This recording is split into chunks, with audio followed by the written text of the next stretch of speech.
올라오니까 냄새부터가 다르죠. 쓰레기는 종류별로 다 들어있는 거예요, 여기는.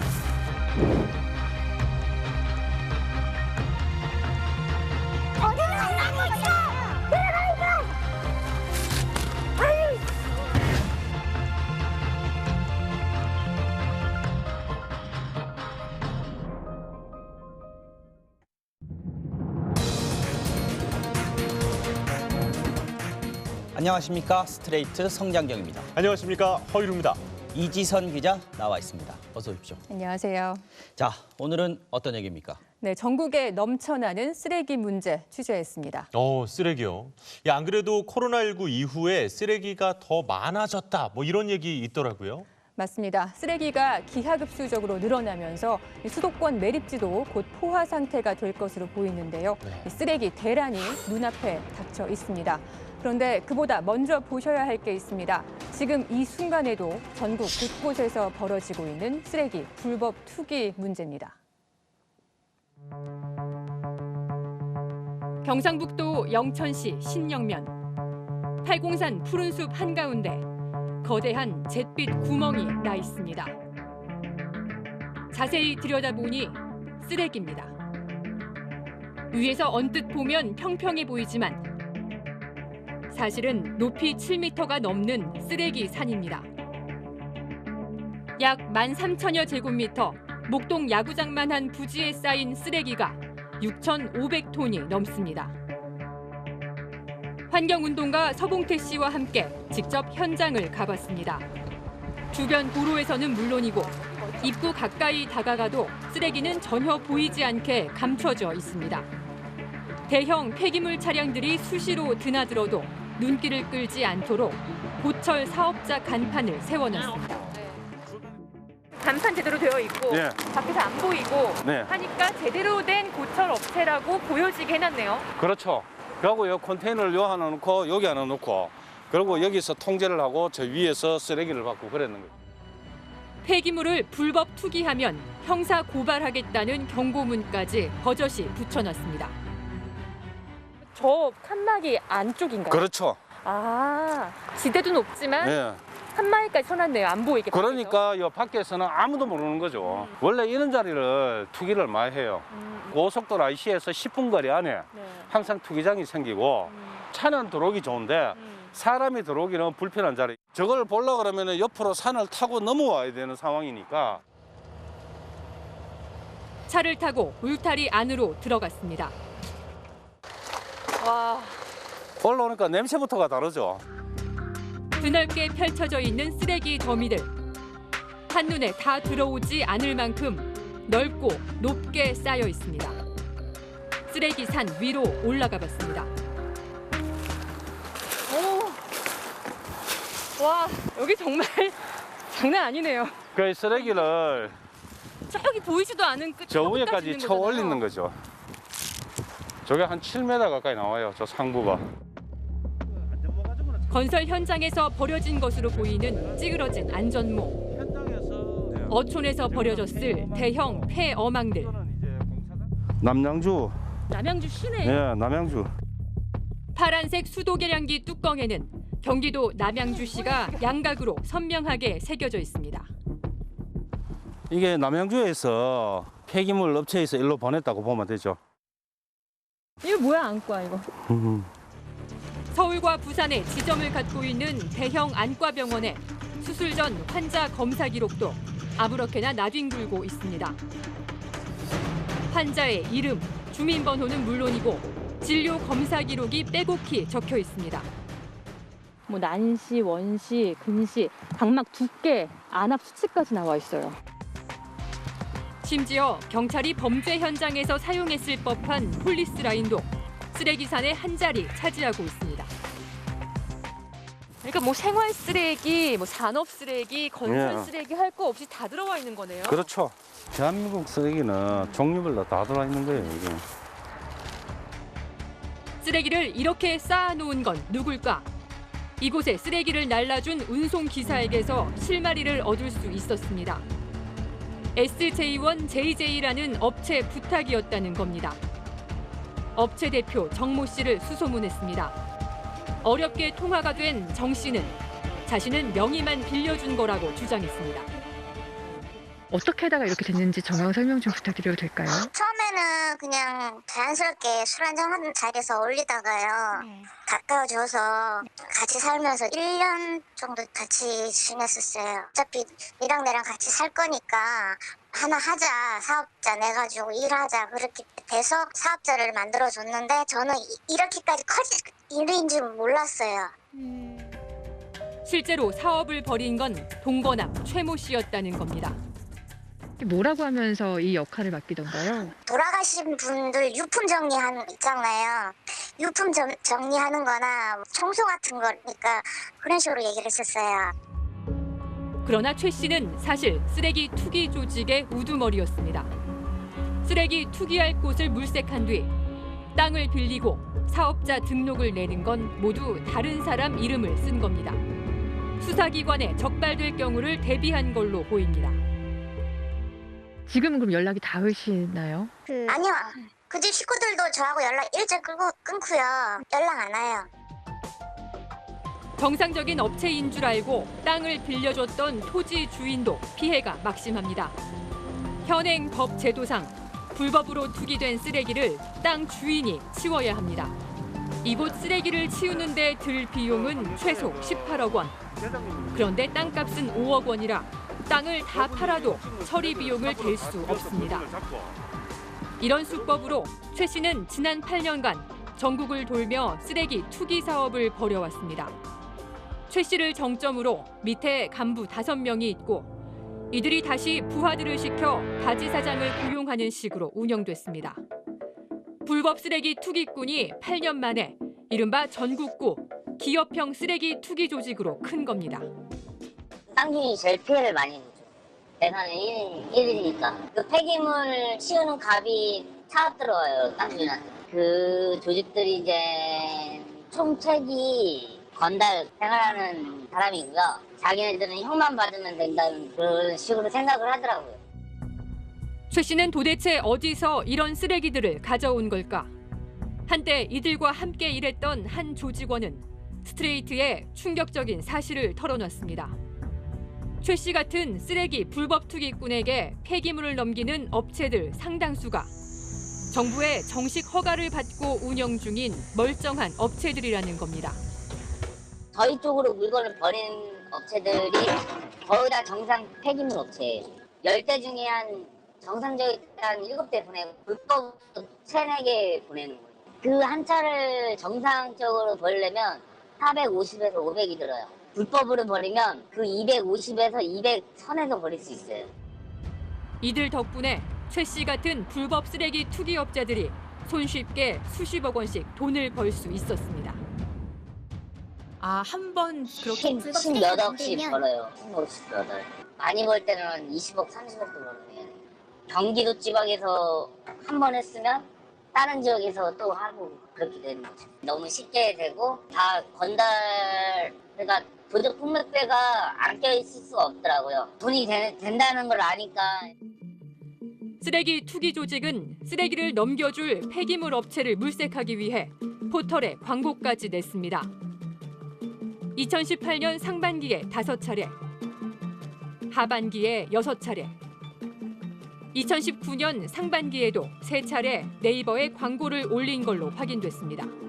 시중의 폐기물 처리 가격보다 훨씬 싼 가격을 올려놓고 폐기물 업체들을 유인한 겁니다. 투기 조직은 또 경찰의 추적에 대비해 돈도 여러 개의 차명 통장으로 나눠받았습니다. 스트레이트는 해당 통장 내역을 일부 입수해 어떤 업체들이 이들과 거래를 했는지 살펴봤습니다. 먼저 경북 군위의 한 폐기물 처리 업체 1,700만 원을 입금했습니다. 대전의 폐기물 업체는 1,000만 원을 입금했습니다. 천안의 한 업체는 700만 원, 500만 원, 400만 원 등 모두 2,520만 원을 차명 통장으로 보냈습니다. 이렇게 전국 각지에서 들어온 돈은 입금 당일 바로 빠져나갔습니다. 쓰레기를 나르는 운송회사 대표가 브로커 역할을 하기도 했습니다. 특수 화물 운송 회사 대표인 임모 씨는 서울과 이천, 충주, 춘천, 평창, 대구 등 전국 곳곳의 폐기물 업체들로부터 쓰레기를 받아 투기 조직에 넘겼습니다. 그 대가로 쓰레기 25톤에 70만 원씩 수수료를 챙겼습니다. 더 큰 문제는 이런 조직이 한두 개가 아니라는 겁니다. 박모 씨와 김모 씨, 정모 씨, 이모 씨 등은 최 씨처럼 자신의 조직을 거느리며 전국 곳곳에서 불법 쓰레기 투기를 했습니다. 이들이 불법 투기한 걸로 확인된 곳은 경북 영천, 경기도 화성, 충북 음성, 충북 청주, 경북 안동, 경북 포항까지 최소 6곳입니다. 이들 조직은 쓰레기 투기 장소를 공유하기도 하고 새로운 투기장을 공동 개발하기도 하는 등 서로 긴밀한 네트워크를 유지하고 있습니다. 사실상 전국구 조직으로 누구 하나가 적발돼 구속되더라도 남은 사람들이 투기 사업을 이어나갔습니다. 야, 아니 이 쓰레기산 이 화면으로만 봐도 말문이 턱하고 막히는데요. 지난 8년 동안 전국에 이런 불법 쓰레기산을 만들었다는 최 씨, 이 사람 어떻게 됐습니까? 네, 쓰레기산의 주범 최 씨는 2019년에 붙잡혀서 구속 수감 중입니다. 하지만 쓰레기산은 보신 대로 그대로 있고요. 최 씨와 협력하던 다른 조직의 불법 쓰레기 투기도 여전히 계속되고 있습니다. 그 2019년도에 미국 CNN에 보도되면서 국제적인 망신을 산 적이 있었어요. 경북 의성의 쓰레기산이었는데 거기도 이런 조직의 소행이었습니까? 맞습니다. 의성 쓰레기산의 주범이 앞서 잠시 소개해드린 박 씨 조직입니다.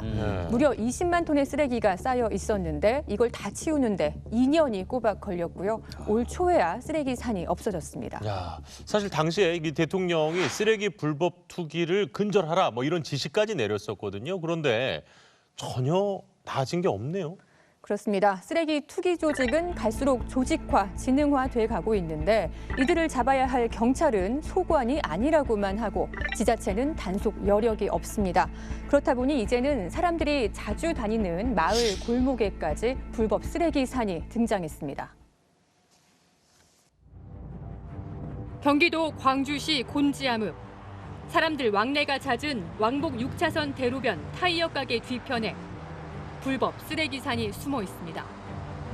2,000톤이 넘는 쓰레기가 2,000제곱미터, 약 600평 부지를 가득 채웠습니다. 쓰레기산 주위로 4m 높이의 울타리가 쳐져 있어 골목에서는 안이 잘 보이지 않습니다. 쓰레기의 무게를 감당하지 못해 울타리 한쪽이 바로 옆 정비업체 쪽으로 쓰러질 듯 기울어졌습니다. 위험하죠. 쓰레기가 무대기로 일단은 넘어오면은 인명 사람 사고도 날 수 있고 저희 뭐 작업하는 공구들도 다 망가질 수 있고 위험하죠. 반경 100m 안에 주유소와 LPG 충전소가 있는데 작년 여름에는 이 쓰레기 더미에서 큰 불이 나기도 했습니다.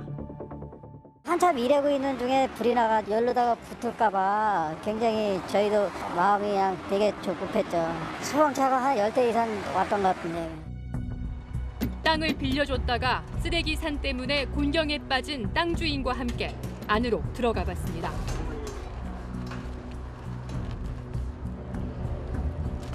입구 한쪽에 쌓여 있는 마대자루들 수백 개는 돼 보입니다.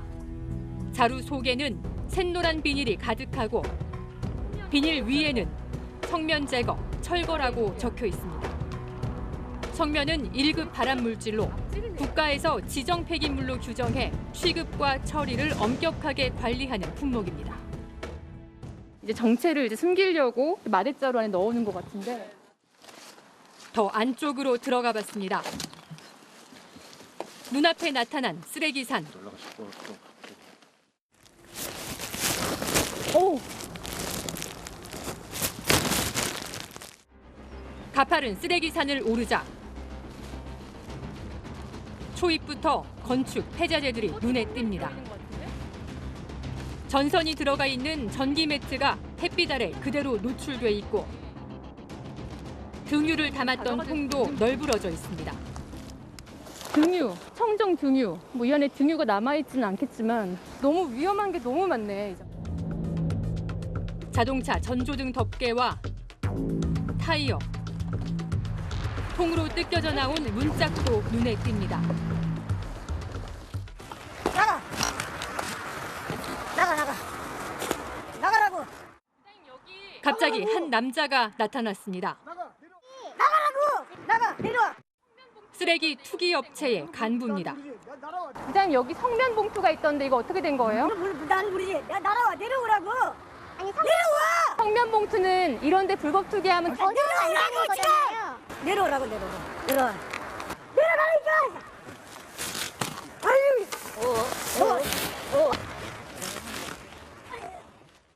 위험해요. 이러시면 안 돼요. 내려가니까! 부장님 근데 이것만 얘기해 주세요. 여기 성면 봉투 있잖아요. 나는 모른다고 했잖아!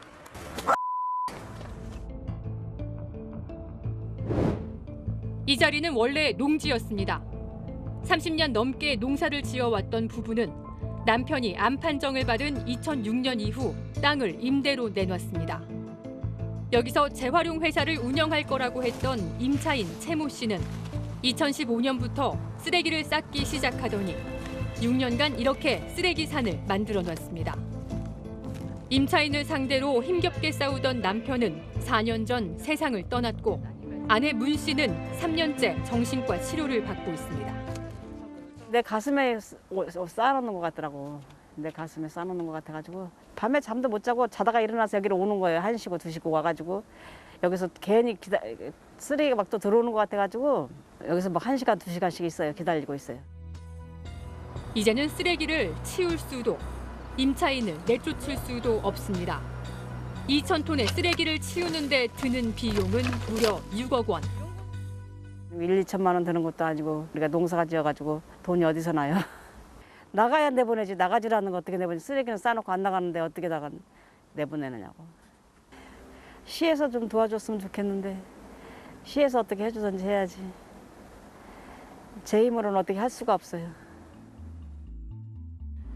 문 씨는 딸과 함께 경기도 광주시청에 여러 차례 도움을 요청했습니다. 불법 쓰레기 투기자를 처벌하고 투기자가 땅을 다시 원상복구해 놓도록 도와달라는 민원이었습니다. 하지만 시청으로부터 돌아온 건 땅 소유주가 직접 쓰레기를 처리하라는 행정명령이었습니다. 가해자한테는 명령이 이제 여러 차례 나갔고요. 저희 폐기물관리법 48조에 토지 소유주한테 어떤 일정한 책임을 묻게 돼 있거든요. 그걸 이행을 못하면 이제 수사기관에 형사고발하는 그런 단계죠. 피해자를 형사고발한다고요? 전국적으로 이렇게 행정처리를 하고 있습니다, 지금. 이건 환경부 쪽에 물어보셔도 아마 동일한 답변을 받으실 거예요. 기한 내에 쓰레기를 모두 처리하지 않으면 땅 소유주를 형사고발할 수 있다는 겁니다. 오늘이에요. 오늘까지 치우라고 했는데 한 달 조금 더 넘게 한 2달 가까이 시간을 주신 거죠. 지금 굉장히 정신적으로든 금전적으로든 피해를 보고 고통을 얻고 있어서 피해자임에는 분명한 것 같은데 저도 제가 어떤 입장인지를 모르겠어요. 제가 피해자인 건지 가해자인 건지 민원인인 건지 범법자인 건지를 모르겠더라고요. 당국에 신고한 지 벌써 4년이 지났지만 곤지암 쓰레기산의 주범 채 씨는 여전히 자유롭게 사업을 하며 돈을 벌고 있습니다. 남의 땅에 쓰레기를 버리고 거액을 손에 쥔 채 씨는 그 돈으로 경기도 곳곳에 자기 땅을 사들였습니다. 곤지암 쓰레기산에서 차로 15분 거리인 경기도 광주의 한 공터. 약 4,000제곱미터로 3억 5천만 원을 주고 채 씨가 지난 2018년 부인 명의로 구입한 땅입니다. 여기가 다 그 땅인 건데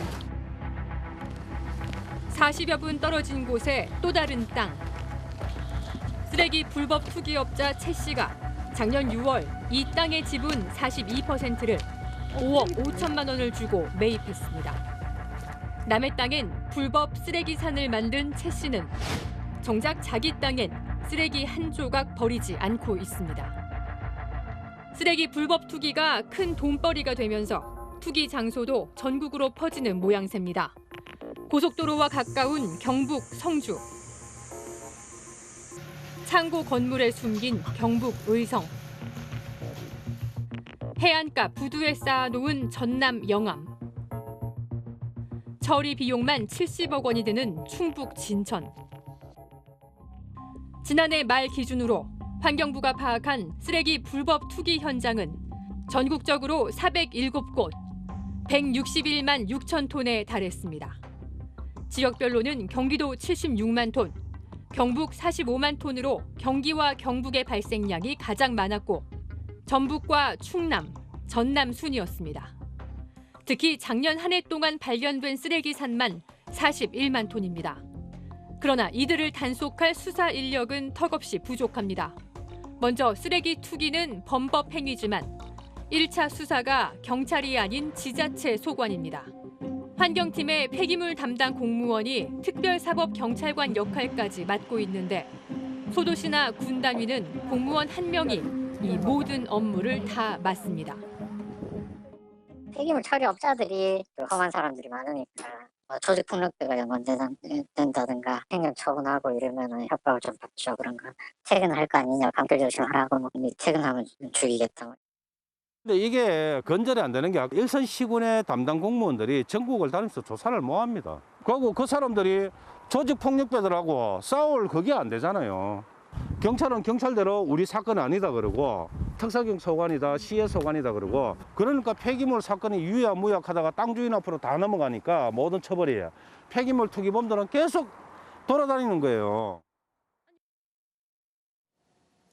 네, 쓰레기 투기 조직은 전국적으로 기업화됐는데 몇 명 되지도 않는 지자체 공무원들한테 단속하라고 하니까 제대로 될 리가 없죠. 네. 게다가 조직폭력배까지 연루돼 있다는데 경찰은 내 소관이 아니다. 아니 이렇게만 말할 수는 없는 거 아니겠어요? 네, 쉽게 큰 돈을 벌겠다는 범죄자들과 정부의 허술한 감시망이 물론 주요 원인이지만 여기에는 쓰레기 처리 정책 전반에 걸친 구조적인 문제도 한몫하고 있습니다. 과거에는 처치곤란한 쓰레기들을 먼 바다에 싣고 나가서 버리거나 아니면 개발도상국들한테 돈을 줘가면서 넘기기도 했지 않습니까? 네, 그런데 2016년부터 육상 쓰레기의 해양 배출이 전면 금지됐고요. 네. 2019년부터는 중국이 쓰레기 수입을 사실상 전면 금지하면서 외국으로 내보내는 길도 막혔습니다.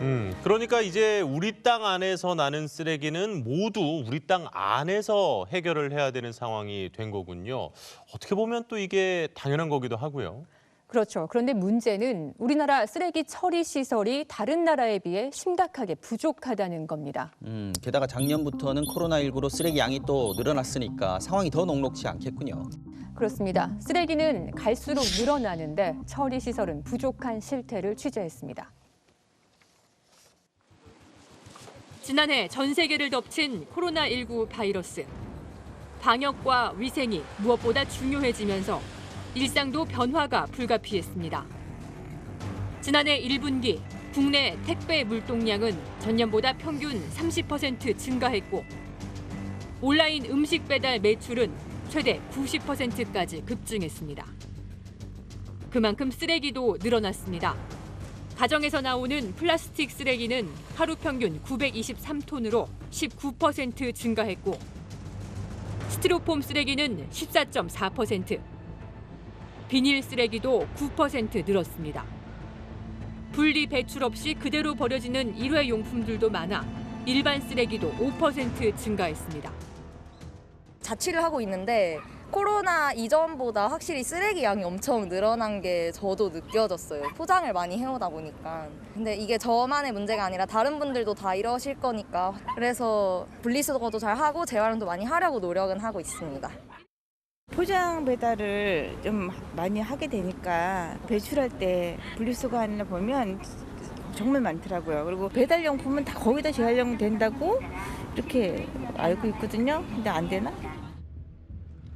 집집마다 재활용 분리 배출을 더 철저히 하면 늘어나는 쓰레기 문제를 해결할 수 있을까? 경기도 김포의 한 재활용 선별 분류장. 이른 아침인데도 벌써 사람 키의 2~3배 높이로 쓰레기가 쌓여 있습니다. 폐기물 운반 차량이 분류장 안으로 들어오면 커다란 집게발이 새로 들어온 꾸러미들을 쓰레기 더미 위에 흩뿌립니다. 이곳에서 하루 동안 처리할 수 있는 최대 물량은 150톤. 서울 경기에 100만 세대가 분리 배출한 재활용 쓰레기가 서울 방배동과 경기 광명의 집화장을 거쳐 매일 이곳으로 모입니다. 코로나 사태 이후로 기존 들어온 물량이 한 20에서 25%가 늘어났어요. 보통 8시간 근무하던 게 지금은 10시간, 11시간 근무할 정도로 일이 많아졌죠. 이곳의 핵심 업무는 분류입니다. 기계가 하는 자동 분류와 사람이 하는 수동 분류를 거쳐 재활용이 되는 것과 되지 않는 것을 나누고 재활용되는 것은 다시 페트와 PP, PS 등 소재별로 분류돼 재활용 제품 제조업체로 판매됩니다. 문제는 분리수거돼 들어오는 폐기물의 상당수는 재활용이 안 되고 그냥 버려지는 쓰레기라는 겁니다. 일회용품을 재활용해서 생각하는 게 굉장히 많아요. 플라스틱이라고 해서 다 똑같이 플라스틱이 아니거든요. 그러면 하루에 150톤이 들어오면은 30-40%는 쓰레기라고 봐야 돼요. 쓰레기 유입량이 너무 많다 보니까 쓰레기 처리하는데 급해요. 재활용 처리장이 아니라 그냥 쓰레기 처리장인 거죠. 음식물이 묻어 있거나 크기가 작은 플라스틱, 나무젓가락과 빨대, PVC 소재 등은 재활용되지 않습니다. 특히 아더라고 써 있는 플라스틱 용기도 리사이클 대상이 아닙니다. 아더는 2가지 이상 재질로 만든 복합 재질 플라스틱인데 최근 음식 배달이 늘면서 열을 가해도 되게 만든 복합 재질 용기 사용량이 크게 증가했습니다. 컵라면 용기도 대부분 아더입니다. 이렇게 재활용되지 않는 쓰레기들은 따로 모아 압축시켜서 분류장 한쪽에 높이 쌓아놨습니다. 하지만 이마저도 바로바로 처리되지 않고 계속 쌓이기만 합니다. 좀 다 가져갔으면 좋겠는데 쓰레기 반입량은 한정돼 있고 발생량은 너무 많으니까 본인들도 처리하기 힘든 거죠. 소각장을 잡기가 너무 어려워서 계속 이렇게 쌓이고 밀리고 하는 거죠. 재활용 분리수거 강국. 재활용률 87%는 착시에 불과한 겁니다. 재활용률이 87.1%라고 하는데 저 숫자가 매우 허구라는 사실들은 전문가들은 이미 다 알고 있습니다. 재활용 장애, 재활용 분리수거 장애 그냥 입고된 수준을 기준으로 진행이 됐던 거고.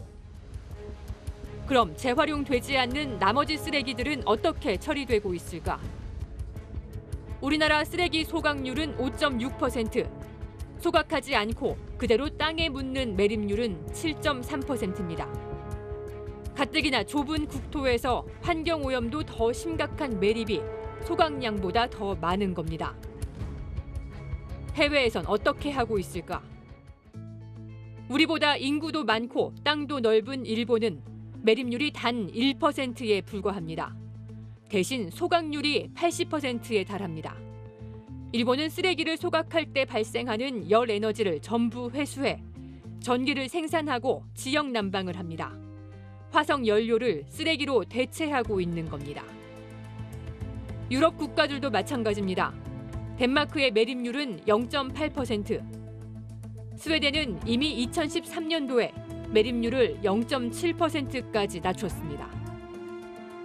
쓰레기를 직매립하지 않고 소각을 하게 되면 쓰레기의 양이 최대 84%까지 줄어듭니다. 남은 16%의 소각재도 다시 도로공사나 간척 등의 바닥재로 재활용됩니다. 최종 매립되는 쓰레기는 3%로 줄일 수 있습니다. 이렇게 쓰레기 매립량을 줄이기 위해서는 일본처럼 열회수 소각장 시설을 대폭 늘려야 한다고 전문가들은 말합니다.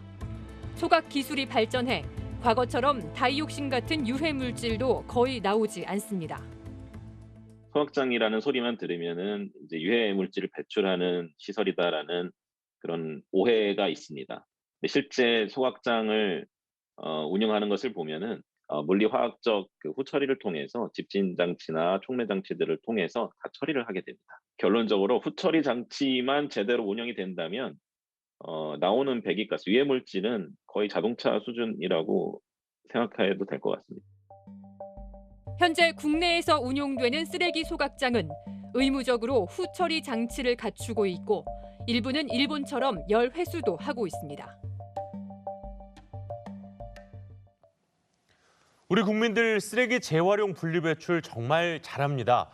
저도 이 배달 음식 먹고 나면 잘 씻어서 잘 나눠서 내놓으려고 노력했거든요. 그런데 그 뒤처리가 조금 아쉽습니다. 네, 재활용과 소각은 쓰레기 처리 정책의 투트랙입니다. 그런데 소각장 하나 지으려고 하면 지금도 온 주민들이 들고 일어나서 난리가 나죠. 맞습니다. 그래서 특히 서울과 세종시 6대 광역시에서는 지난 10년 동안 단 한 곳의 소각장도 신설되지 못했습니다. 네. 결국 소각장의 처리 용량을 넘어서는 쓰레기는 전부 매립지로 가야 하는데 당장 수도권 쓰레기 매립지는 4년 뒤에 포화를 앞두고 있고요. 인천시도 2025년부터는 더 이상 서울 쓰레기는 받지 않겠다고 선언했습니다. 야, 쓰레기 대란이 말 그대로 눈앞에 지금 펼쳐진 상황이군요. 그렇다면 매립지든 소각장이든 빨리 좀 대안을 마련해야 되지 않겠어요? 쓰레기 처리 시설 하나 짓는 데에만 최소 7년에서 10년 걸린다고 알고 있는데 그렇다면 이미 너무 늦은 거 아닙니까? 네, 지금이라도 매립 대책과 소각 대책을 서둘러 정해서 가야 하는데 논의에 전혀 진전이 없습니다. 경인 아라뱃길 서쪽 끝에 위치한 해넘이 명소 정서진. 그 바로 오른편에 수도권 쓰레기 매립지가 있습니다. 원래 바다였던 곳을 땅으로 만든 간척지로 1992년부터 30년 동안 서울과 인천, 경기도에서 나온 쓰레기들이 이곳에 묻혔습니다. 잠실 운동장의 10배 넓이인 제1 매립지와 그보다 조금 작은 제2 매립지는 이미 사용이 끝났고 지난 2018년 10월부터는 그 옆에 3의 1 매립지를 이용 중입니다. 하루에만 900대가 넘는 폐기물 차량들이 꼬리에 꼬리를 물고 들어옵니다. 연두색은 가정에서 나온 생활 폐기물 반입 차량, 빨간색은 건설 폐기물 반입 차량입니다. 폐기물 차량들이 한쪽에서 쓰레기를 쏟아내면 다른 쪽에선 불도저가 쓰레기를 밀고 펼쳐 평평하게 다지는 작업을 벌입니다. 주변 환경 영향을 최소화하기 위해 매립장을 16개 블록으로 나누고 한 번에 한 블록에만 매립을 합니다. 매립이 끝나면 쓰레기가 보이지 않게 20cm 두께로 흙을 덮습니다. 인천 청라지구와 검단 신도시 등 매립지 반경 5km 안에 있는 주거 지역들을 고려한 조치입니다. 매일매일 하루 반입이 끝나면 작업을 해서 저희가 흙을 다 덮습니다. 그걸 일일복토라고 하는데 그래서 폐기물이 보이지 않도록 악취 방지라든가 여튼 폐기물이 흩날리는 거 이런 것들을 환경 오염으로부터 방지하기 위한 것이고요.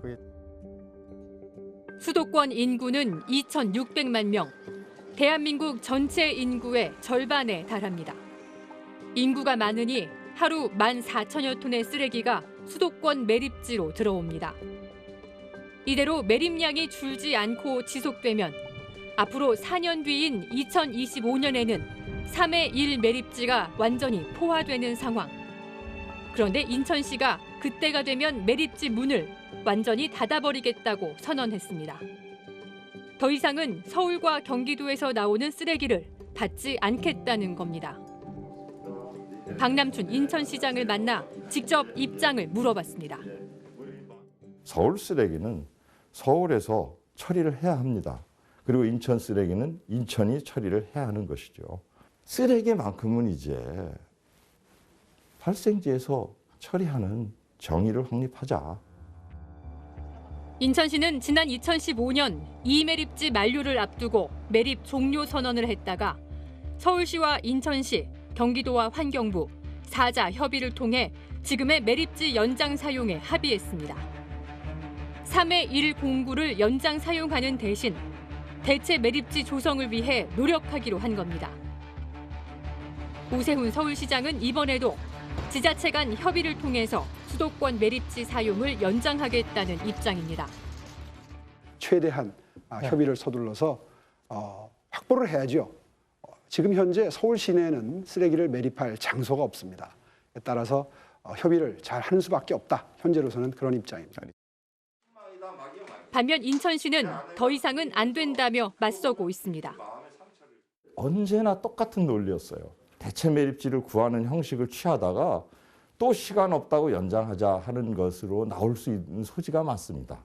발생지 처리 원칙을 어기는 그러한 쓰레기 처리 방식은 받아들일 수 없다. 대체 부지 마련도 난항을 겪고 있습니다. 서울시가 지난 1월 뒤늦게 대체 매립지 공모를 냈지만 공모 마감 날인 지난 수요일까지 단 한 곳의 지자체도 지원하지 않았습니다. 이제 남은 시간은 4년여. 부지 선정과 주민 설득, 건설 기간 등을 고려하면 남은 시간이 턱없이 부족하다는 우려가 나오고 있습니다. 대체 매립지를 확보하는 데 7년 이상이 소요가 됩니다. 그래서 공백이 발생하지 않고 폐기물 대란이 발생하지 않도록 하려면 사실상 올해가 마지막 남은 골든타임이 아닐까 이렇게 생각을 합니다. 당장 대체 매립지 마련이 어렵다면 소각장이라도 서둘러 지어야 합니다. 경기도 하남시의 신세계 스타필드, 그 바로 옆에는 유니온 파크가 있습니다. 사계절 이용 가능한 체육관과 공원이 있고 여름에는 아이들이 뛰노는 물놀이장이 됩니다. 공원이지만 그 아래엔 2015년에 준공된 대한민국 최초의 지하 소각장이 있습니다. 지하에는 48톤급 쓰레기 소각장뿐 아니라 하수 처리 시설, 음식물 쓰레기 처리장, 재활용 선별 분류장까지 폐기물 처리장 4종 세트가 함께 자리해 유기적으로 운영되고 있습니다. 지하에 설계해가지고 가가호 방문하면서 주민을 설득하고 주민들도 이해를 시키는 과정이 무려 2년이 걸렸습니다. 그렇지만 주민의 동의를 얻고 이 시설 설치하고 보니 이렇게 좋을 수가 없어요. 일본 오사카 도심에 위치한 한 건물. 외경만 보면 언뜻 쇼핑몰이나 호텔, 놀이시설 전망대처럼 보이지만 하루 900톤의 쓰레기를 태우는 마이시마 소각장입니다. 공원과 온수풀 등 여가시설을 무료로 제공해 연간 16,000명이 방문하는 명소가 됐습니다. 덴마크의 수도 코펜하겐에는 아마게르 바케 소각장이 있습니다. 소각장 옥상에 설치된 스키 슬로프. 산이 없어 스키장 건설이 어려운 덴마크에서 소각장은 가족들이 함께 찾는 지역의 명소가 됐습니다. 조금만 생각을 바꾸고 조금만 마음을 열면 쓰레기 처리장도 혐오 시설이 아닌 함께 공존하는 생활 시설이 될 수 있습니다.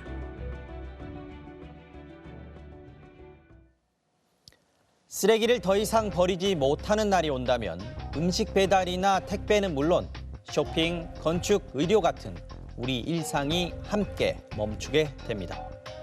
지금이라도 서두르지 않는다면 가까운 미래에 우리는 쓰레기 더미에 파묻히게 될 겁니다. 지난달 방송된 네이버 뉴스 알고리즘의 비밀을 취재한 이지선 기자가 한국방송학회와 방송기자연합회가 주는 제150회 이달의 방송기자상을 수상했습니다.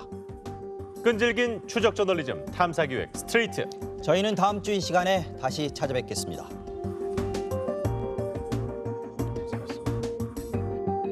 시간이 지난다는 건 늘 이상해. 지금도 시간은 떠나고 있어. 있던 것들이 사라지고 없던 것들이 다가오는 거대한 힘, 육중한 힘, 바위 같은 그 힘. 내가 이 길로 태어나서 50kg을 얻어.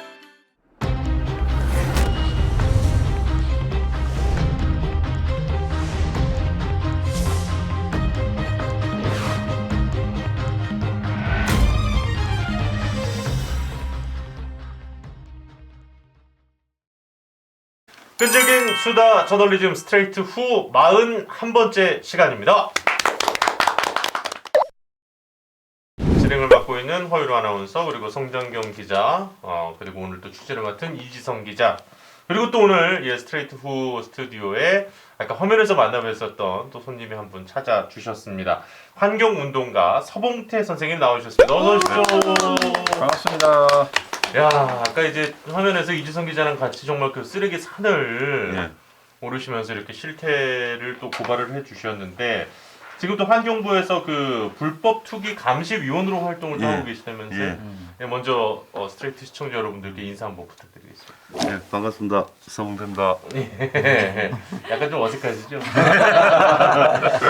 아니, 정말 대단한 일을 하고 계세요. 그리고 이제 앞서 제가 그 8년 동안이나 이런 불법 쓰레기산을 만들었던 최 씨 일당에 대해서 물어봤는데 그 좀 어쨌든 법적인 처벌을 받는데 크게 기여를 해주셨다고 들었습니다. 뭐 크게 한 건 없고요. 네. 지금 이제 뭐 추가로 또 고소를 또 하나 준비를 하고 있으니까. 네네네. 그 사람 입장에서 제가 괴롭죠. 아니 근데 뭐 그게 괴로울 거면은 그런 짓을 하면 안 됐었죠 사실. 예. 그렇긴 한데 아니 어떻게 해서 제일 먼저 궁금한 건 이 활동을 시작하시게 되셨어요? 처음에는 뭐 쓰레기 이렇게 강에서 줍는 거 이제 봉사활동하고 하다가 19년도 5월경에 그 제가 이제 공장 부지를 개발했는데 네네. 거기에 이제 그 매수하신 분이 쓰레기 투기를 당했더라고요. 그러니까 그래서 이제 부지를 공사하셨고 네. 그걸 판매를 하셨고 그걸 산 사람이 임대를 줬는데 공장 부지인 줄 알고. 그렇죠. 공장 부지를 사서 다른 사람한테 임대를 그렇죠. 줬는데 쓰레기산이 만들어진 거죠. 그게 아까 우리가 소개했던 그 케이스네요. 맞습니다. 그래서 이제 뭐 범인만 잡으면 이게 해결이 다 될 줄 알았는데 범인을 잡고 쓰레기 처리 이행 각서를 적고 뭐 약속을 했는데 계속 약속을 어기더라고요. 그래서 이제 뭐 다툼이 좀 벌어진 상황이었고 그리고 그 사람들 만나서 이야기하고 난데 이제 가는 거를 따라가 봤어요. 그러니까 또 저하고 만나갖고 쓰레기를 언제까지 치우겠다 그러고 다른 데서는 땅을 파갖고 또 쓰레기를 묻고 있더라고요. 거기 한 곳만 한 곳이 한 사람이 전국적으로 전국적으로 했는데 제가 파악했는 거로는 의성 쓰레기상 초창기 멤버였어요. 그 19년도에 CNN 보도됐던 그 위성의 쓰레기 매립. 거기에 초창기 멤버가 이제 나오고 지금 구속되어 있는 사람이 두 번째 멤버고 그 초창기 멤버하고 이제 이 경기도 쪽에 환경 기자, 노 기자라고 있는데 노 기자하고 전국적으로 이제 투기를 했는 거죠, 이 사람들이. 기자가 끼어 있군요. 네네. 진짜 말 그대로 조직적으로 이걸 그렇죠. 하고 있는 거네요. 그래서 이제 그 의성 쓰레기산 1기 멤버 출신 그 이제 장이사라는 사람은 지금 요번에 추가 사건을 또 고발을 해갖고 지금 조사를 받고 있는 중이고 원래는 영천 사건 가지고 올 가을에 출소 예정이에요. 올 가을에 출소 예정인데 최근에 이제 그 고소가 또 다시 불법 매립했는 게 하나 고소되는 바람에 아마 한 2년은 더 있어야 돼 싶어요. 그러니까 그것도 지금 서 선생님께서 예. 직접 고발을 하신 사건이네요. 야 이게 정말 대단한 용기가 없이는 또 이게 사실 쉽지 않은 문제일 수밖에 없는데 다시 한번 정말 정말 너무 좋은 일을.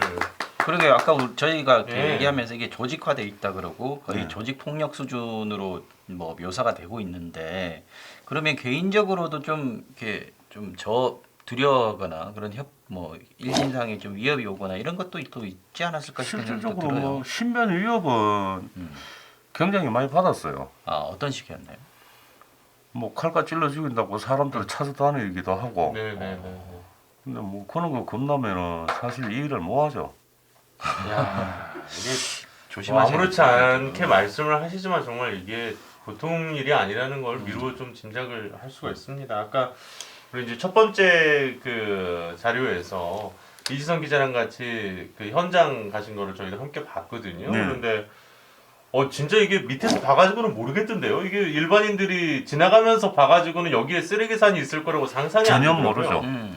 그 패턴이 있는 것 같더라고요. 그 패턴이 옛날에는 그 농지에다가 이제 담장을 울타리를 쌓고 조금씩 하다가 이게 돈이 되니까 규모가 커져갖고 이제 큰 공장 같은 거를 임대를 하고 거기에 창문을 다 가려요. 첫째. 보통 공장에 보면은 2m 높이에 1m 높이에 보통 창문이 있고 6m 높이의 창문이 있는데 그 창문을 안에서 다 가립니다. 그리고 보통 그 메시 펜서 그래갖고 구멍 이래 뚫리는 거 철사식으로 되어 있는 그 공장의 담장을 보통 푸른색으로 해갖고 많이 쌓잖아, 그죠? 그러니까 뭐 공장 안이 다 보이잖아, 마당이.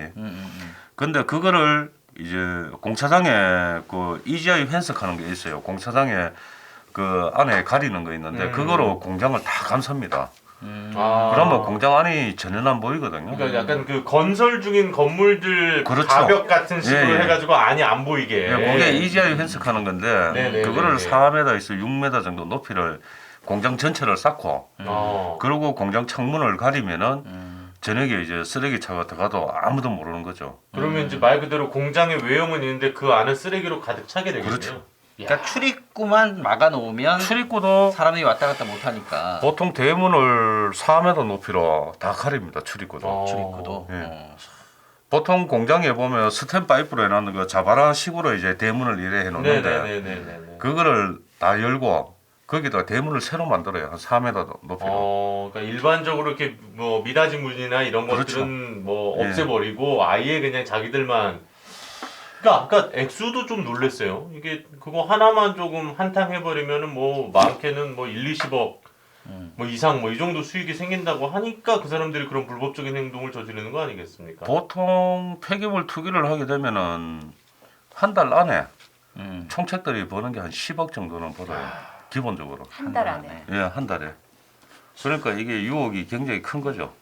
아까 보신 영천 쓰레기산도 어마어마했잖아요. 네. 그게 불과 4개월 안에 만들어진 산인 거예요. 와, 그러니까 넉 3, 달 만에 4개월 안에 그런 만들어지고 10m 높이의 방치되는 거죠. 그렇죠. 아니 근데 이 기자도 현장 가보니까 좀 어땠어요? 저희는 화면으로 보는데도 정말 그 코가 아릴 것 같은 착각이 들던데. 정말 TV 화면에 냄새가 안 나는 게 다행이다. 아니, 좀 고생 좀 했죠. 아니, 저는 고생한 것도 아니죠. 사실은 그런 현장을 맨날 다니시고 네. 제가 그러니까 기사 쓰는 와중에 또 확인한다고 전화를 드리면 그 밤에 또 잠복을 하고 계시더라고요.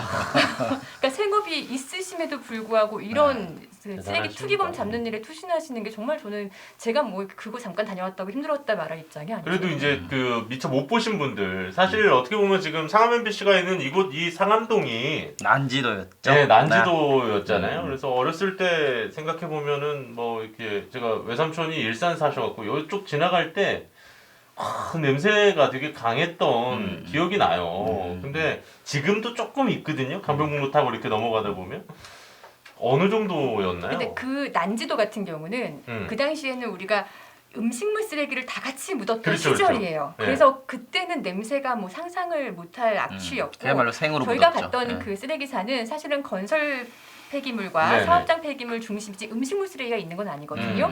그러니까 그만큼의 악취까지는 아니었지만 그래서 초소 입구에 있을 때는 냄새가 전혀 나지 않았어요. 그런데 쓰레기산 앞에 가니까 거기서 냄새가 훅 오는 게 있더라고요. 그러니까 그 안에서도 이게 겉으로 봐서는 그냥 건설 쓰레기니까 괜찮지 않을까 싶은 생각이 드는 분들도 있을지 모르겠지만 그렇죠. 그렇지 않다는 거. 그것도 안에서 부패되고 있고 그렇죠. 문제가 환경 문제가 심각하다는 거. 근데 이제 아까 이제 이지성 기자가 이제 우리가 추정컨대 1급 발암 물질인 이제 성면이 들어갔을 충분히 그 여지가 있는 그런 이제 폐해 자재들까지 있기 때문에 더더욱 문제인데 서 선생님께서 보시기에 이게 그 인근 주민들의 건강이라든지요.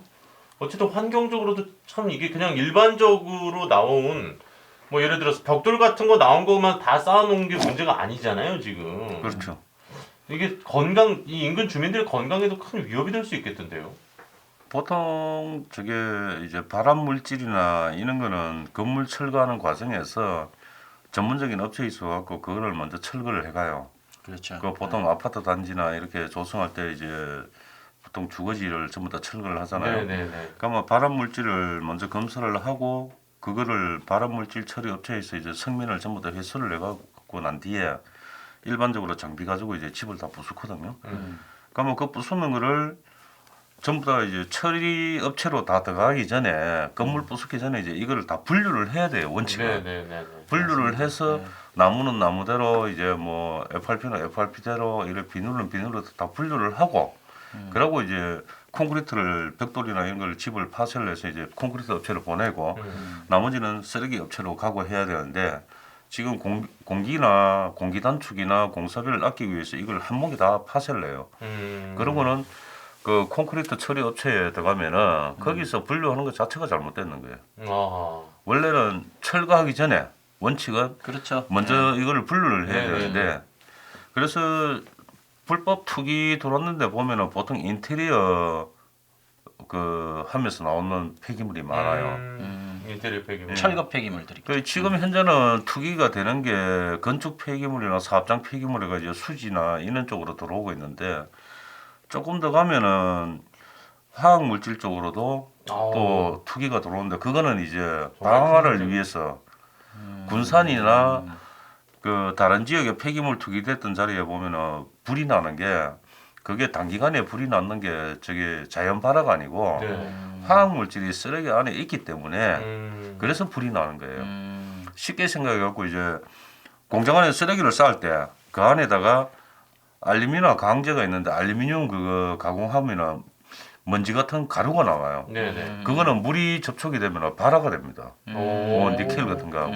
비만 와도 위험할 수 있는 거네요. 금속이 산화되면서 이제 그 불이 일어나는 거죠. 그러면 쓰레기를 이래 안성 사건에서 그게 있었는 건데 안성에는 지금 쓰레기를 덜어내봐야 아는 상황인데 쓰레기를 적치를 할 때 물을 뿌리면서 했었어요.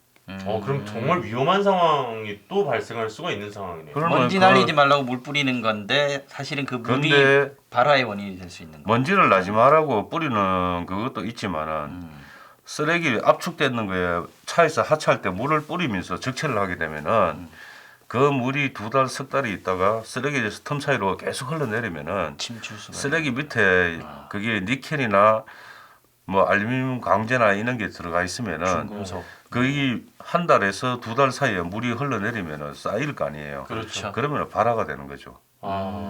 그러면은 이게 대지평이 1순위가 되는 거예요. 불이 나면은. 쓰레기가 이게 되게 중요한 얘기인 게요. 대집행 1순위가 뭐냐면은 쓰레기 투기범들은 자기 돈으로 안 치우잖아요. 정부가 여긴 문제되니까 의성 쓰레기산처럼 정부가 나서서 대집행을 하는 거예요. 그러면 그 손 안 대고 쓰레기를 처리할 수 있네요. 손 안 대고 처리할 수 있고 그 구상권을 땅주인한테 청구하게 되는 거죠. 그럼 투기범들은 정말 손 털 수 있는 거예요. 그래서 대집행의 1순위가 되기 위해 불을 내는 곳들도 있다라고 말씀을 하시더라고요. 네, 맞아요. 그렇죠. 그런 문제가 있네. 이게 대집행을 하는 이유가 화재가 나면은 이제 뒷수습을 해야 되잖아요. 그렇죠. 그러면 제일 먼저 그 대집행을 하고 난 뒤에 폐기물 공급체한테 이게 추징이 들어가야 되는데 바지들만 있으니까 위에 상부 노선을 모르잖아요. 총책이 누군지. 그러면은 바지한테는 어차피 아무것도 없으니까 제일 쉬운 게 건물주거든요. 건물주 재산을 압류를 다 하고 그래서 이제 국민 세금으로 취하는 대집행 비용을 회수할 수 있느냐 그것도 회수가 또 안 돼요. 보통 공장 같은 경우에는 대출이 매매가의 70% 정도 돼가 있거든요. 그러면 회수할 방법이 없어요. 그러면 세금은 세금대로 나가고 그런 불법적인 행동을 통해서 자기 배를 불린 애들은 또 먹고 튀어버리고. 그렇죠. 정부가 투기범들을 먹이 살리는 꼴이 되는 거죠. 그러네요. 그렇다고 그 집행을 안 할 수도 없는 노릇이고 그 뒤에 또 더 큰 화재라든지 이런 위험 때문에. 그래서 이 사람들을 초기에 잡는 게 진짜 중요하잖아요. 그러네요. 어느 정도 투기했을 때 잡아야 더 큰 산이 되는 걸 막을 수가 있는데 이게 또 힘들잖아요. 아니 현장에 특별사법 경찰관과 같이 가셨는데도 눈앞에서 투기범 놓친 적도 있으시잖아요. 지금 쓰레기 만약에 여기 공장이 하나 있는데 여기 오늘 저녁에 쓰레기 투기가 들어온다. 그러면은 특사경한테 이야기해서 체포영장을 받아서 이 현장을 덮치려고 그러잖아요. 그러면 체포영장 신청을 하게 되면은 쓰레기 투기가 얼마 됐느냐 오늘 저녁에 할 거다. 안 그러면 뭐 어제 했는데 한 100톤 들어왔다. 양이 적어서 안 돼요 또. 말이 안 되죠. 그러면 체포영장을 받기 위해서는 쓰레기를 그 공장 안에 반 이상을 채워야 되는 거예요. 그리고 영장을 받아가 그 체포를 하면은 쓰레기를 누가 치우냐는 거죠. 그 영장은 또 우리 검사님들이 법원에 신청을 하셔야 이게 나오는 거잖아요.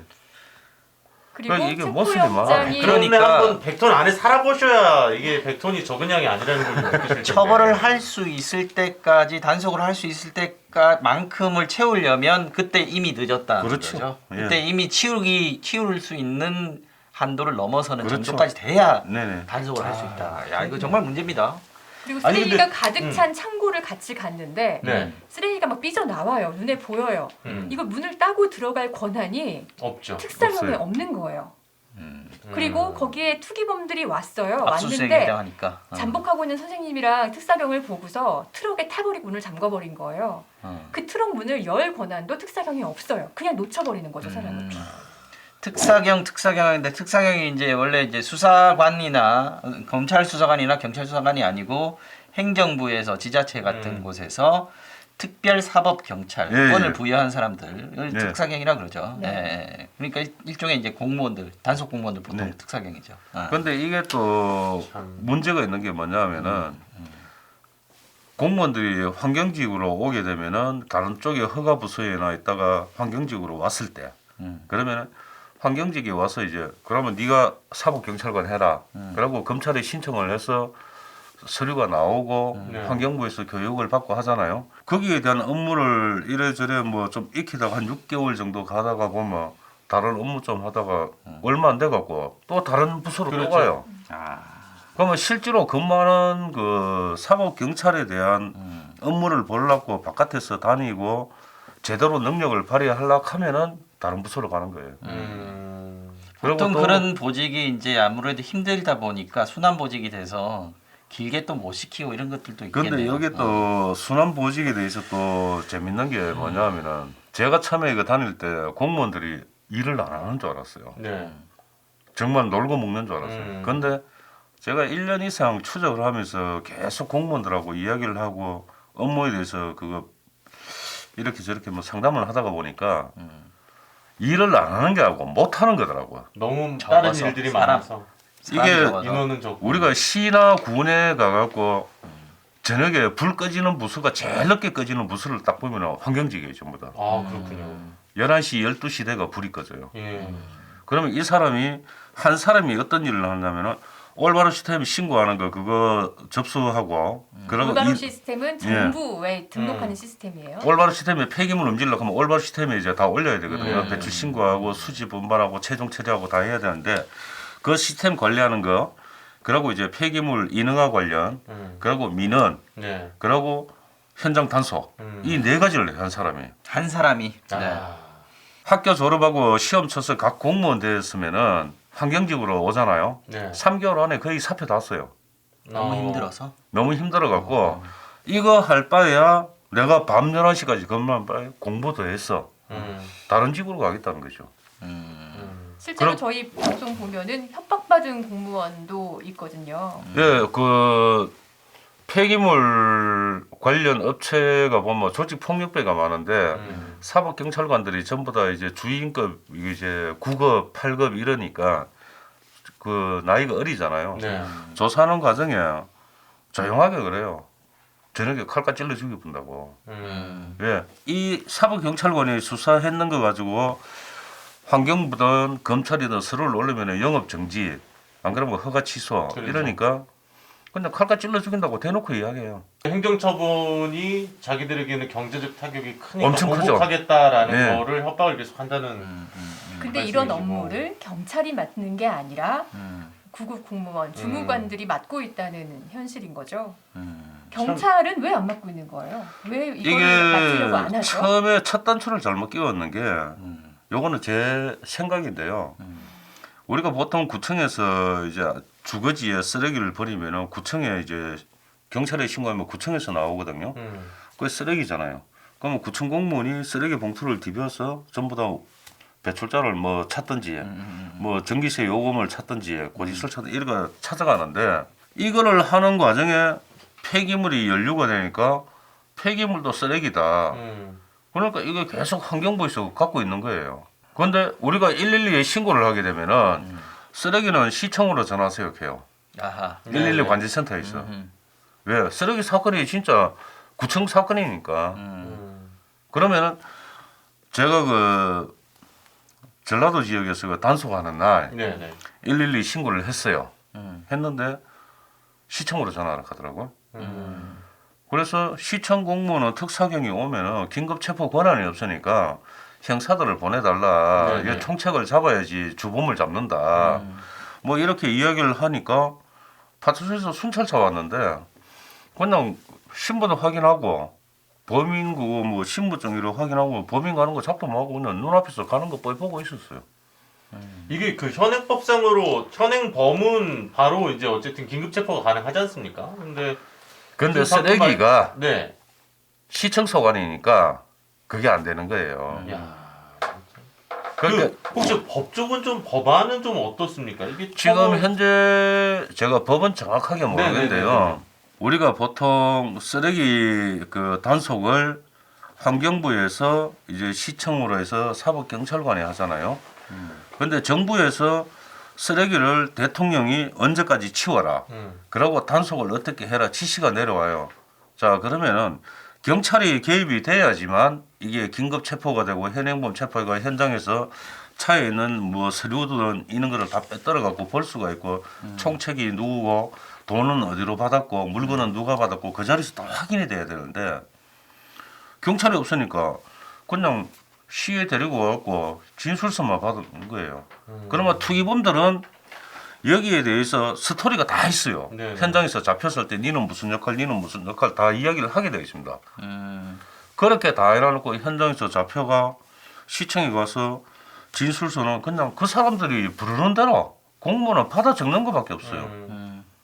조사를 많지는 않으니까. 그런데 현장에서 핸드폰도 못 빼들고 네네네. 차 안에 있는 서류도 못 빼들고 그러면 점검으로 그 손도 못 대는 거예요. 이거는 혹시 오늘 이제 정치권의 우리 그 보좌관님들이나 국회의원 보좌관님들이나 아니면은 진짜 오늘 방송 특히 우리 스트레이트 후 내용은 좀 청와대에서 좀 보셨으면 좋겠다 이런 생각이 좀 드는 게 이게 19년도에 사실 그 의성 쓰레기산 나왔을 때 대통령 지시산이었음에도 불구하고 지금 2년이 다 되도록 크게 지금 개선된다기보다는 계속 이걸로 한탕 해먹고 이렇게 도망가는 이런 사람들 계속 나오고 있다는 거 아니겠습니까, 선생님?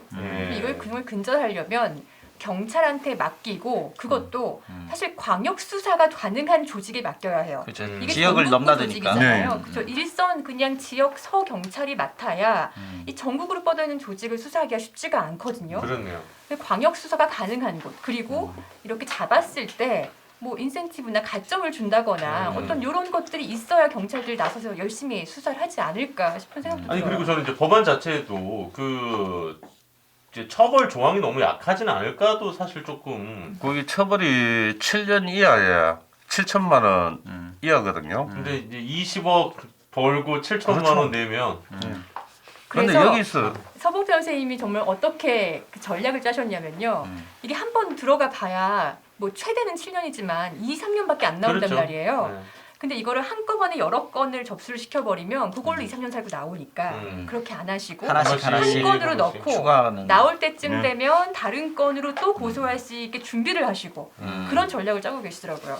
아, 그러니까 늘 그 안전 그 양반들 입장에서는 정말 지독하다 그러겠죠. 저승사자.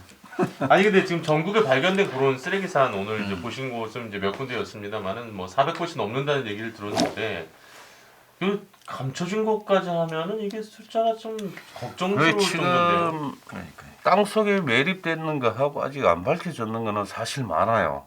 그런데 일선 시군에서도 모르는 것도 있고 일부 아는 것도 실제로 보고를 못 하는 수가 있어요. 그게 왜 그러냐면은 그 폐기물을 일반 공장에 불법 투기를 했을 때는 그 대집행을 했을 때 처리 비용이 지자체가 70%를 물어야 돼요. 환경부가 30%를 물고. 재정적 지자체 예산이 넉넉지 않은 곳은 또 이것도 엄청난 부담이 그리고 이제 사업장에 대해서 보관량 초과로 해갖고 투기가 됐을 때 옛날에는 앞전에 말씀드리는 거는 공장을 임대를 해서 바지를 내세워서 쓰레기를 투기를 하는 거였고 지금은 폐기물 사업장에 허가를 내고 폐기물 사업장이 됐는데 그러면 거기에 보관 물량이 보통 한 500톤 정도, 1000톤 이렇게 되면은 공장을 큰 거를 이제 임대했을 때는 그 안에 뭐 10,000톤, 20,000톤, 30,000톤 이렇게 적치를 할 수 있으면 다 세는 거예요. 그러면 그거는 보관량 초과로 해갖고 처벌받기 처벌이 또 가벼워요. 지금은 그렇게 하고 있어요. 그런데 이거를 사업장에 대해서는 환경부가 70%, 지자체가 30%. 이런 부분에 대해서는 보고가 되는데 불법 투기되는 거에 대해서는 보고를 못 하는 이고 지자체가 예산이 없어요. 그러니까 좀 감추고 있는 것도 있다고 봐요. 보고하는 순간 돈 드니까. 그렇죠. 지방 재정이 보고하면은 충나니까. 지방자치단체의 예산이 나갈 수밖에 그렇죠. 없는 상황이니까. 야, 제발 이거 그 굉장히 진짜 오늘 복잡하네. 방송은 우리 환노위 쪽 그 의원님들 좀 보십시오. 좀 정치 인사한다고 너무 정치권으로 가는 거 아니에요? 아니 근데 일단 그쪽에서 무언가를 좀 어쨌든 법안을 좀 더 강하게 발의를 해주시든지 맞아요. 아니면은 이거를 좀 해주셔야지. 이거는 사실 저희가 할 수 있는 한계는 고발과 현 실태를 이제 시청자 여러분들께 전하는 것 외에 우리가 어떻게 수사를 할 수 있는 것도 아니니까. 일단 시급한 게 경찰이 개입할 수 있는 여지를 법이 마련해 줘야 되는 게 좀 있겠고요. 그 중앙부처에서 이거를 해결을 하려고 하면은 폐기물 사건을 광역수사대에서 전담을 하게끔 해야 돼요. 그리고 여기서 이제 또 하나 차이가 나는 게 현행범으로 우리가 현장을 덮치기 위해서 가는데 경찰에 수사 요청을 하면 경찰이 안 오는 이유가 있습니다. 또 왜죠? 보통 조직폭력배 사건은 지역하고 지역이 보통 2개 지역이잖아. 3개 네네. 지역까지 그죠? 그러면 그 2개 지역만 조사를 했을 때 뭐 조직폭력배가 5명이 들어왔다. 5명에 대한 점수가 뭐 인당에 1점이면 5점이 올라간다. 경찰이 받는 인사 고가 같은 거 한 달 안에 말씀하시는 거죠? 이 사건을 네. 정리하는데 5점이 받는다 네. 하면은 폐기물 사건은 전국에서 쓰레기가 다 오니까 만약에 경주에 쓰레기를 받는다. 그러면은 전국에서 경주로 다 오는 거예요. 그러면 경주에서 경찰들이 이거 수사를 하면 대한민국을 다 다녀야 돼요. 그러면 이게 수사기간에 보통 한 6개월에서 1년 걸리거든요. 그런데 점수가 1점도 없어요. 그렇죠. 잡아놓고 보면 형량도 낮고 낮은 네. 문제고 그리고 그냥 이제 동네 건달 하나 잡는 게 점수가 더 높은 건 거죠. 뭐 이렇게 흥미진진한 얘기를 듣다 보니까 저희 뭐 보통 요 정도 하면 녹화 마칠 시간인데 너무 재밌어서 얘기 너무 잘 들었고요, 선생님. 그래도 이제 우리가 또 방송에서 물론 현장에 대한 쓰레기 산에 대한 고발도 있었습니다만은 정책 얘기도 뭐 좀 짧게나마 그래도 정리를 안 하고 갈 수는 없어서 아니 근데 말 나온 김에 그 환경운동가시니까 네. 어떻게 쓰레기 분리배출은 잘 하시죠? 쓰레기 뭐 현장에서 그런 거는 다 하고 있는데 아니 가정에서는 뭐 집사람이다. 선생님 요즘 그러시면 안 돼요. 이건 강큰 남자. 이거 다 우리들이 해야죠. 같이 하는 거죠. 집사람이라니 선생님. 아니 되게 멋있게 이렇게 한 30분 끌고 오셨는데 이렇게 좋습니다. 근데 보통 이제 요즘 코로나19 이후로 배달 음식 진짜 많이 네. 시켜 먹게 되는데 이게 저는 오늘 되게 놀랐던 게 배달 음식에 오는 그 전자레인지에 돌려 먹을 수 있도록 나온 용기들은 이게 안 된다는 거 아니에요, 이지성 기자? 다 안 되는 건 아니고요. 그러니까 업체들도 재활용이 되는 용기를 쓰는 업체가 있고 네. 안 쓰는 업체가 있는 거죠. 그러니까 뒤에 이렇게 보시면 분리배출 삼각형 화살표 모양 다들 아실 거예요. 네네네. 거기에 뭐 이렇게. PP라고 써 있는 거는 되는 애고요. 그리고 저도 얼마 전에 시켜 먹은 배달 업체는 종이 그릇을 쓰더라고요. 그건 되는 애고요. 근데 아더라고 영어 OTHER 아더라고 써 있는 애는 재활용이 안 된다는 겁니다. 말 그대로 영어로 하면 이제 딴 애인데 다른 애인데 네. 아더니까 다른 애인데 그럼 얘는 어떻게 해요? 그러니까요. 얘는 사실 그냥 우리는 뭐 분리배출하기 편하게 플라스틱류는 다 거기서 거긴 줄 알고 그렇죠. 다 열심히 씻어가지고 배출하잖아요. 심지어 막 이렇게 세제 써가지고 정말 우리 집 그릇 닦듯이 닦아서 내보낸단 말이에요. 근데 얘네가 재활용 분류장에 가면 아더라고 써있는 애들은 따로 분류돼서 그냥 소각장으로 보내신다는 거예요. 소각장으로 보내면 그냥 일반 우리 종량제 봉투에 넣는 거 넣어도 소각되잖아요. 똑같은 거죠. 그럼 종량제 일을 두 번 봉투. 하는 거 아닌가요? 오히려 분류를 다시 해야 되잖아. 가서. 그래서 분류장 대표도 아까 우는 소리를 한 게 사실 이거 들어온 걸 팔아서 우리는 먹고 사는데 여기서 30-40%가 이렇게 쓰레기로 나간다라고 하고 그리고 재활용률 우리가 재활용 강국이잖아요. 근데 강국인 건 맞아요. 하지만 지금 집계되는 재활용률은 그 재활용 분류장에 입고되는 들어오는 숫자를 거. 기준으로 잡기 때문에 좀 부풀려진 감이 있다. 그래서 결국은 이 아더라고 되어 있는 거는 분리배출을 하든 종량제 봉투에 버리든 태워지는 건데 그렇죠. 아니 그리고 저는 되게 아까 이제 해외 사례도 이지성 기자가 좀 취재를 해주셨습니다만은 사실 그 소각에 대한 저도 선입견이 있는 거예요. 네. 태우면 우리가 늘 얘기하는 플라스틱 같은 거 이렇게 태워가지고 다이옥신 얘기 나오죠. 유해가스가 막 이렇게 나고 근데 생각보다 깨끗해서 놀랐습니다. 그러니까 유엔에서 권장하고 있는 쓰레기 처리 방법이 네. 1번이 일단 발생량을 줄이자. 물론 그러니까 그렇겠죠. 예를 들어 제조업체들이 아더 용기는 쓰지 않는 거 아예 뭐 그런 걸 얘기하는 거죠. 그다음 두 번째가 재활용이고 세 번째가 소각이에요. 그러니까 소각을 권장하고 있는 방식인 거예요. 절대 하지 말아야 될 유엔이 정하는 최악의 쓰레기 처리 방법이 매립입니다. 근데 우리는 만약에 매립이 많은 거죠. 그러니까 근데 우리나라는 매립이 더 많은 거예요. 소각장이 너무 부족해서. 옛날에는 소각장에서 태우면은 막 다이옥신뿐만 아니라 온갖 그러니까. 유해물질 나온다고 했고 네. 옛날엔 실제 그렇게 나왔었죠. 근데 이미 공학 기술이 너무 발달해서 20년 정도 된 것 같아요. 적어도 최소 10여 년 전부터는 그거를 깨끗하게 다 잡아내는 기술들이 그런 장치들이 다 설치가 돼 있고요. 그래서 그 한 교수님이 그런 말씀하셨죠. 자동차 배기가스랑 비슷하다. 그러니까 우리 길거리 자동차가 막 수백만 대 그렇죠. 다니잖아요. 그러니까 쓰레기 소각장이 우리 집 앞에 있다면은 그냥 자동차 한 대가 있는 거인 거죠. 한 대는 아니겠죠. 한 대는 아니겠지만 좀 큰 차. 어쨌든 뭐 그런데 몸에 좋을 리는 없지만 굴뚝이 우리가 굉장히 높이 생각하듯이 올라 있기 아주 때문에 생명에 위험한 정도까지는 아닌 아닌데 우리는 옛날 생각하고 조금 더 과하게 반응하고 있다. 근데 라고 여기서 보면 되겠네요. 저게 일반적으로 주민들이 피해를 입는 소각장에 대해서 피해를 입는 것도요. 네. 그것도 정부에서 어느 정도 인지를 해줘야 되는데 왜 그러냐면은 옛날에 지었던 건설했던 소각장들이 아직도 돌아가는 데가 많거든요. 그런 데 보면 꿀뚝에 뭐 재가 올라오거나 냄새가 나거나 이런 게 굉장히 많아요. 실제로 피해가 지금 일어나고 있으니까. 정부에서 소각장에 대한 인식을 이때까지는 크게 신경을 안 썼어요. 그러니까 주민들은 당연하게 내 몸이 나빠지기 때문에 그럼요. 반대를 하는 건데 네.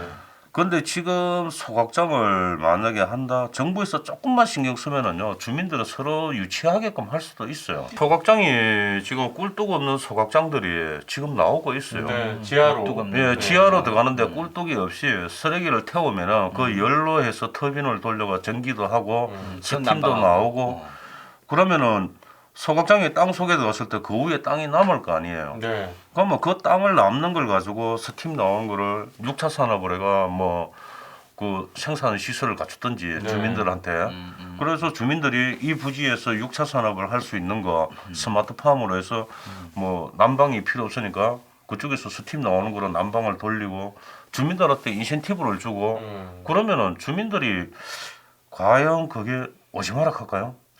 제 같은 경우에는 오락하겠어요.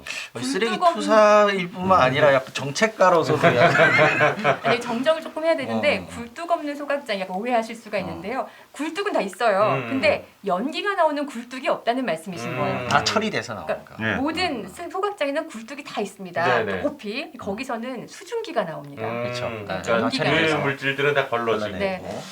좋습니다. 오늘 또 우리 서봉태 선생님 또 귀한 시간 내주셨는데 정말 뭐 참 이게 대신 저희를 대신해서 또 어떻게 보면은 또 경찰이라든지 이런 분들이 좀 해줬으면 하는 일들을 한 시민으로서 지금 열심히 또 해주고 있는 참 고마운 분이십니다.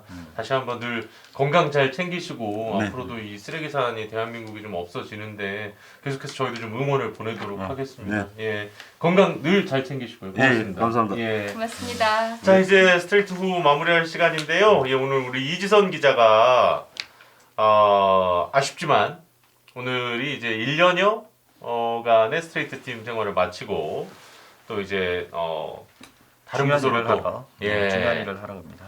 또 이렇게 언론 전체를 위해서 또 큰 일을 하기 위해서 결심을 내렸습니다. 이지선 기자 그래도 벌써 왜 또 눈가가 또 이렇게 촉촉해요 또. 아니에요. 언제는 이렇게 날아갈 듯이 드디어 벗어난다고 좋아하더니. 무슨 말씀이세요? 고생도 많았지만 참 여러 가지로 의미 있었던 1년일 것 같은데 어땠나요? 네. 처음에 스트레이트에 왔을 때는 되게 두려웠어요. 내가 과연 할 수 있을까? 내가 이렇게 40분짜리 프로그램으로 이 거악을 응징하는 스트레이트에서 역할을 할 수 있을까? 두려움이 있었는데 많은 도움을 받아서 뭐 좋은 아이템들 많이 할 수 있었던 것 같고 특히 시청자분들이 정말 응원을 많이 해주셔서 저 기자 생활 중에 이렇게 응원 많이 받은 적이 처음이었거든요. 진짜 스트레이트 시청자분들께 감사하다는 말씀 그거밖에 드릴 게 없습니다. 감사합니다. 그래요. 어쨌든 우리 이지성 기자가 뭐 한 1년 정도 또 이렇게 언론 전반적인 부분을 위해서 또 지금 일을 하러 떠나시지만 크게 볼 때는 제가 곧 돌아오실 것 같다. 1년 정도 있다가 또 여기로 돌아오시지 않을까 생각을 하면서 개인을 위해서 좋은 건지는 잘 모르겠습니다만 팀을 위해서 저희 후배들이 또 훌륭한 아이템들을 장전하고 네네. 준비 중이니까요. 계속해서 응원 부탁드리고요. 네. 저도 다음에 다시 돌아올지 안 돌아올지 모르겠지만 스트레이트 계속 구독 열심히 부탁드립니다. 네. 제가 한 자락 깔아놨으니까 부장님. 네. 자, 오늘 스트레이트 후 41번째 시간 여기서 인사드리도록 하겠습니다. 다시 한번 그동안 고생 우리 이지성 기자에게 큰 박수 보내고요. 예. 그리고 또 오늘 귀한 시간 내주시고 계속해서 멋진 활동 보여주고 계시는 우리 서봉태 선생님께도 감사의 박수 한번 더 드립니다. 정말 이 쓰레기산이 우리 환경뿐 아니라 우리 정책의 변화까지도 오늘의 보도가 조금은 긍정적인 영향을 미치기를 희망하면서 오늘은 여기서 인사드리겠습니다. 구독, 좋아요, 본방사수, 알림 설정 잊지 말아주시고요. 저희는 또 다음 주에 다시 인사드리도록 하겠습니다. 고맙습니다. 수고하셨습니다.